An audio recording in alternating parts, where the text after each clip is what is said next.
On 31st December 2022, the bank column of A flips. ये याद रखने वाली चीज़ है इसमें कि जो ऑर्गेनाइजेशन जिसका है उसका नाम क्या है, ए फ्लिप्स.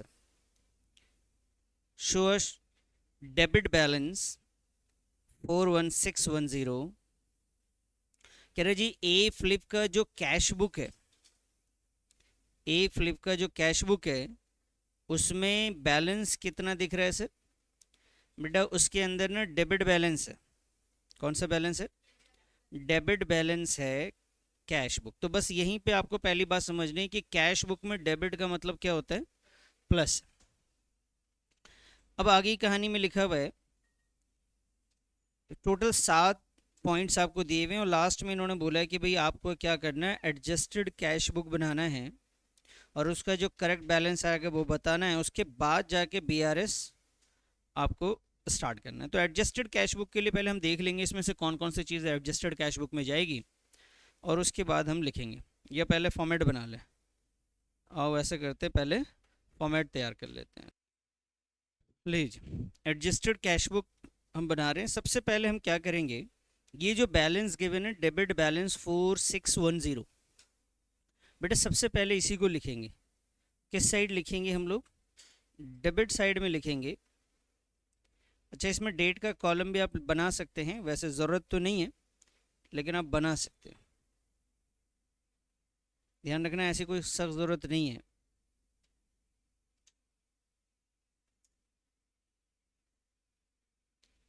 एडजस्टेड कैश बुक, ये बैंक कॉलम,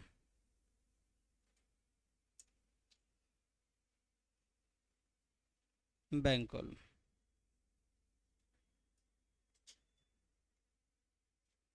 चलिए तो ये डेट मैंने यहाँ से लिया. क्वेश्चन में डेट गिवन है 30 दिसंबर का.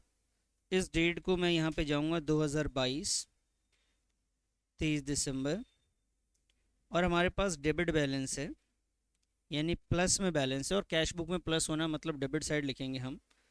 और ये वैल्यू लिख दी हमने. वैल्यू है 4610. यहाँ पे आ गया बेटा 4610. ठीक है ये. अब आइए next. Cheques amounting to rupees 6,30,000, 6,30,000 रुपये का चेक वर इशूड. बेटा जो चेक हम इशू करते हैं, हमने ट्रेड पेबल को यानी अपने क्रेडिटर्स को अपनी लाइबिलिटी को पेमेंट करने के लिए चेक इशू किया 6,30,000 का. Entered in the cash book, और हमने कैश बुक में लिख लिया. दिसंबर पहले से 30 दिसंबर को हम लोग बना रहे हैं, उससे पहले ही हमने चेक इशू किया था, वो बुक्स में लिख भी दिया है हमने, लेकिन वो अभी तक बैंक में प्रेजेंट नहीं हुआ है बेटा. तो ये जो चेक इशूड है एडजस्टेड कैश बुक में, चेक इशूड और चेक डिपॉजिटेड, ये दो चीज़ें तो नहीं रिकॉर्ड करते. ठीक है, ये कहाँ रिकॉर्ड करते हैं? बीआरएस के अंदर रिकॉर्ड करते हैं. तो इसको तो हम लोग जब बीआरएस बनाएंगे तब लिखेंगे. First point. सेकंड पे आते हैं sir. Cheques 2,50,000 had been recorded in the cash book having been paid into the bank. कह रहे एक चेक जो हमने बैंक में जमा किया था 30 दिसंबर को 2,50,000 का, but were entered in the bank statement of 1 जनवरी. 1 जनवरी को बैंक स्टेटमेंट में रिकॉर्ड हो रहा है, तो 30 दिसंबर को बैंक में रिकॉर्ड तो नहीं हुआ. तो बेटा ये चेक डिपॉजिटेड है जो कि 30 दिसंबर को क्लियर नहीं हुआ है. तो ये भी कहाँ दिखाएंगे हम लोग? ये भी बीआरएस में दिखाएंगे. अब आइए दी थर्ड पॉइंट पे. Cheque receive for rupees 73,000. Cheque हमें रिसीव हुआ है बेटा 73,000 का, हैड बीन डिसऑनर्ड. चेक हमें एक मिला था और मिला होगा तो जाहिर सी बात आपने डिपॉजिट किया होगा, और डिपॉजिट करने के बाद वो चेक क्या हो गया? डिसऑनर. प्रायर टू 30 दिसंबर, कह रहे दिसंबर 30 दिसंबर से पहले पहले ही ये डिसऑनर हो गया. But not record of this fact appeared in the cash book. लेकिन इसे हमने कैश बुक में कहीं पे भी नहीं लिखा. बेटा इससे हुआ क्या? इससे ये हुआ है कि जब चेक डिसऑनर होता है तो पासबुक आप चेक करेंगे तो वहाँ पे पासबुक क्या हो गया होगा आपका? माइनस हो गया था. कैश बुक में आपने रिकॉर्ड नहीं किया. अभी आपका जो कैश बुक है वो किसकी तरह बनना चाहते हैं? पासबुक की तरह. तो एडजस्टेड कैश बुक में भी यही काम करना है कि कैश बुक को पासबुक की तरह करना है. पासबुक में माइनस हो गया, हमें भी क्या करना चाहिए? माइनस कर देना चाहिए. तो हम चाहेंगे भाई कैश बुक में माइनस कर देंगे जाके यहाँ पे, और डेट तो बेटा यही आएगी क्योंकि इसी दिन हम एडजस्टेड कैश बुक बना रहे हैं, बार बार सेम ही डेट आएगी। गुरुजी यहाँ पे चेक मैंने डिपॉजिट किया था बैंक में, जब बैंक में चेक डिपॉजिट किया तो आपने देखा कि वो चेक जो है बाद में क्या हो गया है, डिसऑनर्ड हो गया। जब चेक डिसऑनर होता है तो पासबुक क्या करता है बेटा, आपके अकाउंट को कम कर देता है। क्लियर है सर? वो ऐसे होता है, देखो मैंने आपको शायद थोड़ा सा समझाऊं। देखो बैंक में कैसे होता है, ये कैश बुक है और ये पासबुक। जब आप चेक जमा करके आते हैं तो आप यहाँ प्लस कर देते हो, आपने 73 प्लस किया, और वो चेक बाद में जब डिसऑनर होता है, मतलब वो चेक की वजह से आपके अकाउंट में पैसे नहीं आए, उसने कुछ नहीं किया, उसने पहले क्या करता है पता है, वो ना 73,000 वो भी प्लस करता है, और जैसे ही प्लस करता है वैसे ही ये क्या करता है, वो इस वजह से कि वो आपको बताता है कि जो आपने चेक डिपॉजिट किया था वो क्या हो गया है, डिसऑनर्ड हो गया। अब इसका इफेक्ट क्या आया, जीरो आया, लेकिन वो उसका प्रूफ दिखाता है, आपके पासबुक में दिखेगा, आप पासबुक देखेंगे ना तो उससे मालूम चलेगा कि हाँ कोई चेक डिपॉजिट हुआ था तो डिसऑनर हुआ है।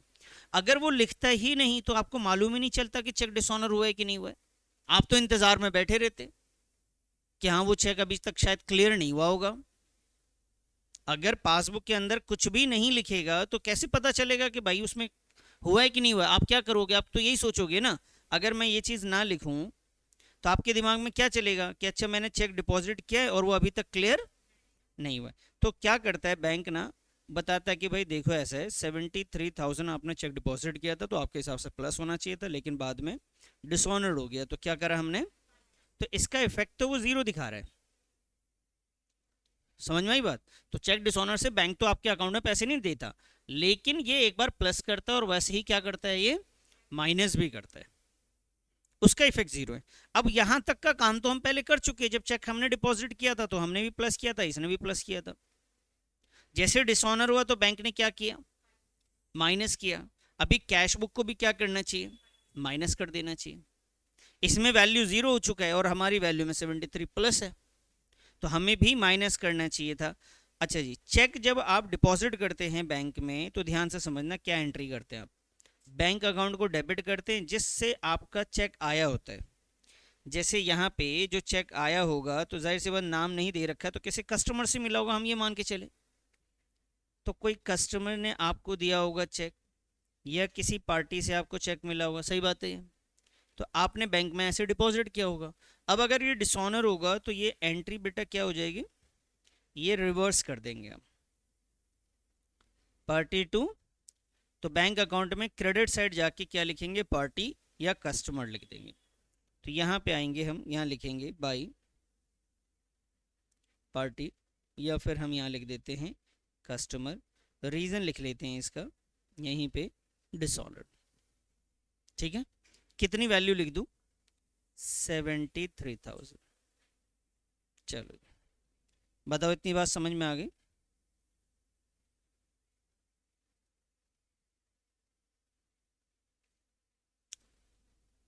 चलें आगे।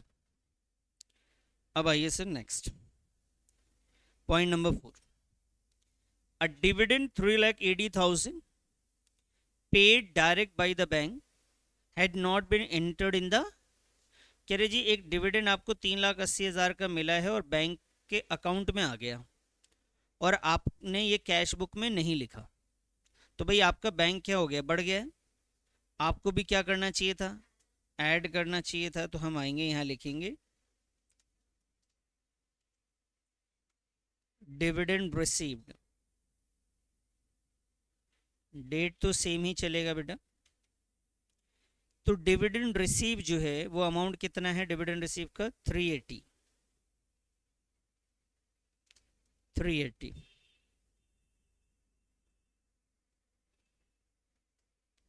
$3,80,000।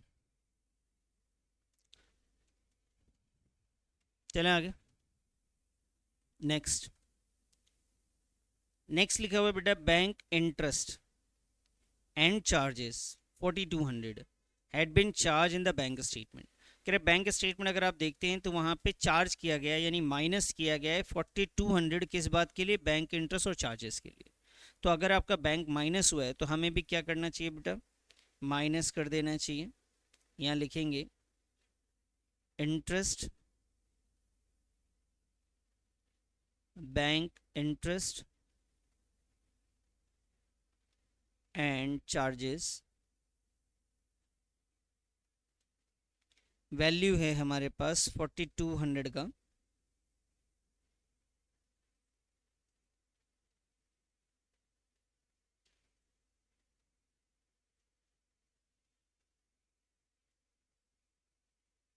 No entry had been made in the cash book. कह रहे जी कैश बुक में हमने कहीं नहीं लिखा। Trade subscription of 10,000 paid with the bankers order, यानी एक हमने ट्रेड सब्सक्रिप्शन लिया है। अब ट्रेड सब्सक्रिप्शन क्या होता है, जैसे आपने जस्ट डायल का सब्सक्रिप्शन ले लिया, बिजनेस कर रहे हैं तो उस पर आप अपना पहचान बनाने के लिए आपने जस्ट डायल का ले लिया, इंडिया मार्ट का सब्सक्रिप्शन ले लिया। तो ये जो सब्सक्रिप्शन है आपने अपने अकाउंट से पे करा है। कितना गया आपके अकाउंट से, 10,000 रुपये गए हैं। तो भाई आपका बैंक तो 10,000 से कम हुआ है और आपने अभी तक कैश बुक में नहीं लिखा। ये कोई एरर नहीं है, ये आपने स्टैंडिंग इंस्ट्रक्शन दे रखा होगा। तो बैंक में से माइनस हो गया 10,000, तो आप भी माइनस कर लीजिए बेटा, ये भी एडजस्टमेंट का हिस्सा है। ट्रेड सब्सक्रिप्शन, ट्रेड सब्सक्रिप्शन और वैल्यू है 10,000, 30 तारीख। उसके बाद आइए लिखा हुआ है cheque 27,000 drawn by B Philip. यहाँ पे ध्यान देने वाली चीज़ है बेटा। कह रहे एक चेक 27,000 का ड्रॉ किया था, ड्रॉ किया मतलब इशू किया, किसी को पेमेंट किया गया बी फ्लिप के द्वारा। बी फ्लिप है कोई, लेकिन हमारा जो ऑनर है उसका नाम क्या है जिसकी हम अकाउंटिंग कर रहे हैं, ए फ्लिप है। तो ये कोई और बंदा है, इसने किसी और को चेक दिया, तो इसने दिया तो इसके अकाउंट से माइनस होना चाहिए था ना। बैंक वालों ने गलती से क्या करा, had been charge to A Philip, उन्हें गलती से ए फ्लिप के अकाउंट से पैसे डिडक्ट कर लिए। ये तो एरर है, और ये गलती करी किसने है? तो ये बैंक सुधारेगा, हम तो सिर्फ बीआरएस में दिखा देंगे। ठीक है, हम बीआरएस में दिखाएंगे और सुधारने का काम किसका होगा, बैंक का। ठीक है जी, तो ये बीआरएस के लिए हम रख देते हैं, बीआरएस में इस स्टेटमेंट को दिखाएंगे हम लोग 7। आइए जी, बाकी यहाँ पे हम लोग इसका टोटल करके बैलेंस निकाल लेते हैं बाबू।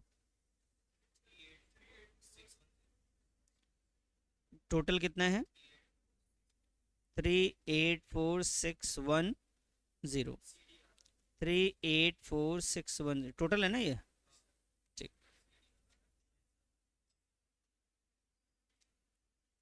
Balance CD 297,410। ठीक है सर। अब इसी बैलेंस से आपको बैंक रिकन्सिलिएशन स्टेटमेंट बनाना है। चलिए बना लीजिए इसी से BRS.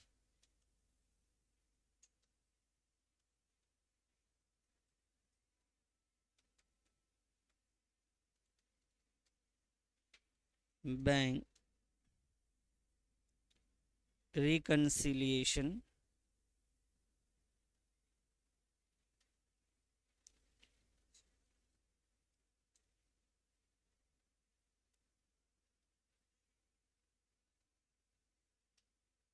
as on 31st December 2022।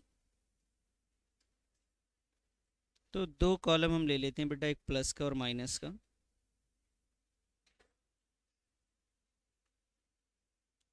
Plus और माइनस,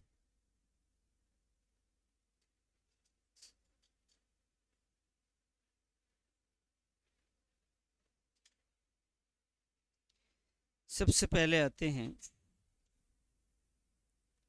यहाँ लिखेंगे balance as per cash book.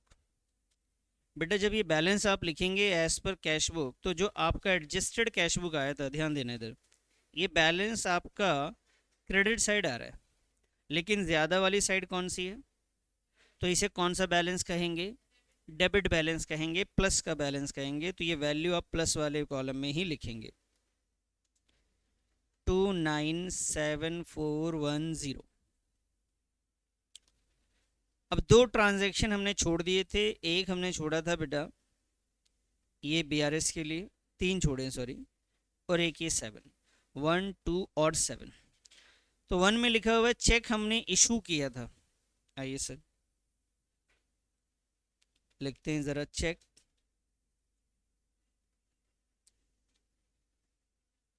Check issued but not presented, कि चेक इशू करा लेकिन प्रेजेंट नहीं हुआ और उसकी वैल्यू है 6,30,000। तो भाई ध्यान से समझो, जब चेक इशू किया तो कैश बुक ने माइनस कर दिया, लेकिन पास बुक में तो ये रिकॉर्ड ही नहीं हुआ है। अभी किसको किसकी तरह बनाना है? कैश बुक को पासबुक की तरह, जिसमें आपने माइनस कर रखा है तो माइनस को ज़ीरो पे ले जाना है, तो वापस से प्लस करना पड़ेगा, और वो वैल्यू कितनी है? 6,30,000 की। तो हमने यहाँ पे प्लस में लिख देना है 6,30,000।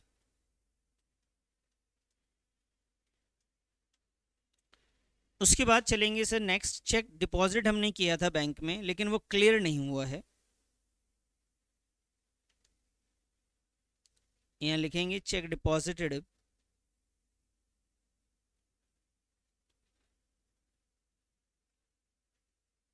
But not clear.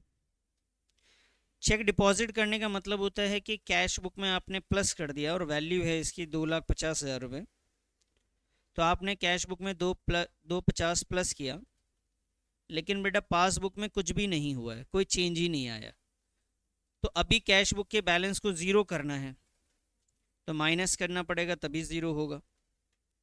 तो 2,50,000 आपका माइनस हो जाएगा सर। अब आइए सर लास्ट वाली लाइन पे, लिखा हुआ है कि एक चेक जो कि ड्रॉ किया था बी फ्लिप ने, और गलती से बैंक ने कहाँ से माइनस कर दिया? ए फ्लिप के अकाउंट से। तो मतलब ये है कि बेटा पासबुक में माइनस हो चुका है 27,000 रुपये, कैश बुक में कोई रिकॉर्ड नहीं इसका। ये गलती करी है, लेकिन हमें कैश बुक को पासबुक की तरह दिखाना है, तो ज़ीरो को 27 पे ले जाना है, तो क्या करना पड़ेगा सर? माइनस ही करना पड़ेगा। हमें ये नहीं सोचना कि गलती है सही है, हमें तो बस बराबर करने की कोशिश करनी है।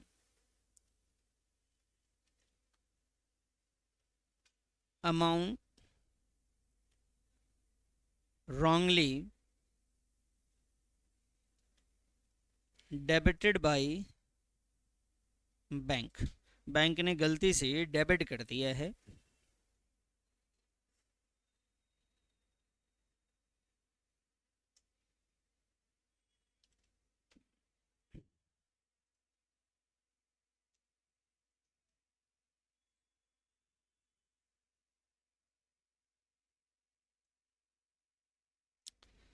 अब बताइए सर टोटल कौन सा साइड ज़्यादा है, प्लस या माइनस? 9,00,000, हाँ 410, तो 9,27,410 लिख दिया हमने, और यहाँ पे हम बैलेंस निकालेंगे। बैलेंस एज पर पासबुक कितना बेटा? 6,50,410। ठीक है जी, बताइए कहीं पे कोई डाउट वगैरह हो तो।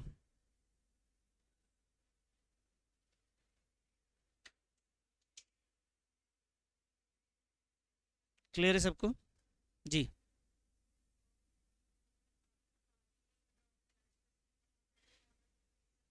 नहीं, डिसऑनर्ड कोई अकाउंट होता है? अगर आप यहाँ पे डिसऑनर लिखना चाहेंगे तो डिसऑनर कोई अकाउंट होता है? हम तो अकाउंटिंग कर रहे हैं, डेबिट क्रेडिट में पार्टी का नाम आता है, राम श्याम मोहन का आ सकता है, किसी कस्टमर का नाम आ सकता है।